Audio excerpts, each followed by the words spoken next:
Jail and prison escapes. Why do we even need to talk about them, right? They escape, we do our best to recapture them, and we go back to our normal, everyday routine in our jail or our prison. False. Hi, I'm Gary York, True Prison Stories. If you like this video, please subscribe. Today I want to talk about a few high-profile inmate escapes that were very costly and some others that were very deadly to our community and to fellow officers. We should never be angry when there's an escape in our facility and here come the investigators. Oh, here they come. They're just going to try to get us. They're going to see who they can burn and get fired and find who was negligent and didn't do their job. Well, folks, you got to stop and think a minute, okay? We have a duty to ourselves and the public to prevent escapes. Escapes endanger all of our staff members as well as other inmates and the public. Let's talk about some of those high, costly, and deadly escapes real quick. The escape from Clinton Correctional Institution, June 6, 2015. Discovered missing at 5:17 a.m. Manton Suite, 23 days later, located, and $23 million later. Okay? Why? Complacency? Who knows? You know, I wasn't there, but there needed to be a major investigation, and there needed to be some results from that investigation and some training on what happened in that dorm where they escaped from, and then do we have that problem going on in any other dorms. I'm giving you a short version today. I'm putting together a class on conducting not only prison investigations and why we need them to help with our future training, help understand what we did wrong, and to help prevent future prison escapes. But today I just want to talk about why it's important that we do those things. The Texas 7, remember that? From John B. Conley Unit in Texas, December 13, 2000. Okay, there were 6 of those 7 inmates caught and sentenced to death for the murder of a Texas police officer, Aubrey Hawkins, done after they had escaped. The 7th inmate of the Texas 7 had committed suicide. That was estimated to cost the Texas 7 a lot of money as well, pretty much as we know the money was spent on Clinton, but not as much. I could not get a figure other than $10.7 million. So for the Texas 7 escape, it looks like about half of what the cost was for the Clinton correctional escape. But the worst and most costly in that one was the murder of that Texas police officer. The New Orleans escape, this year, 2025, May 16th. 10 inmates escaped, and all 10 were subsequently caught.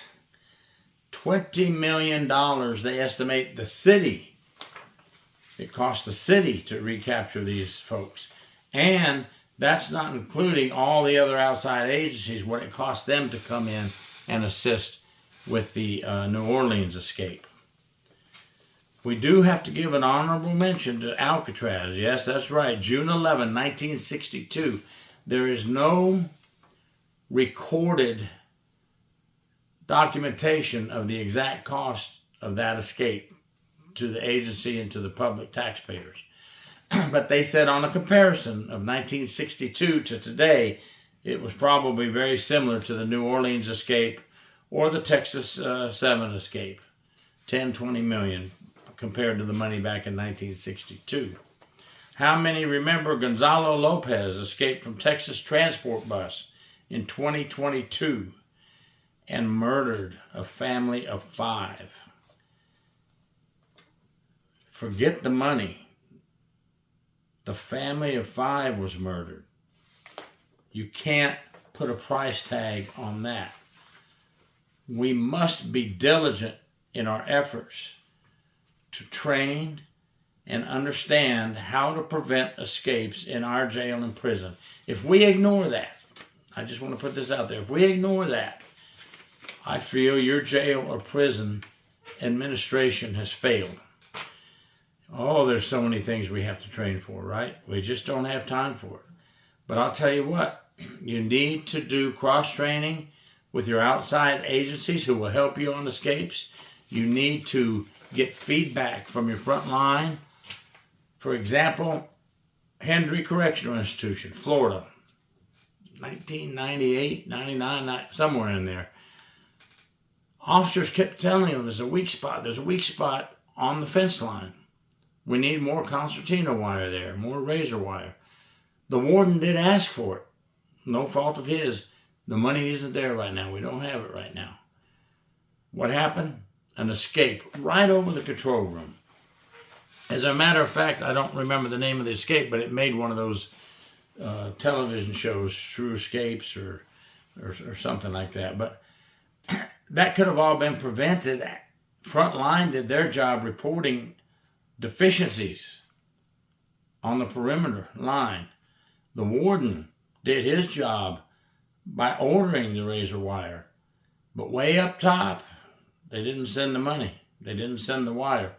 Oh, did the wire end up getting shipped over there after the escape? Absolutely.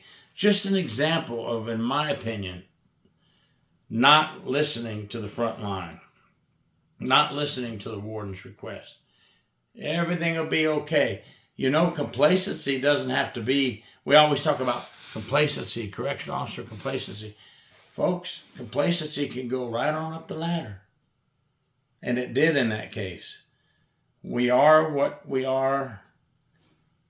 We are what our top is. Whatever our top is doing, it reflects down on us at the bottom on the front line.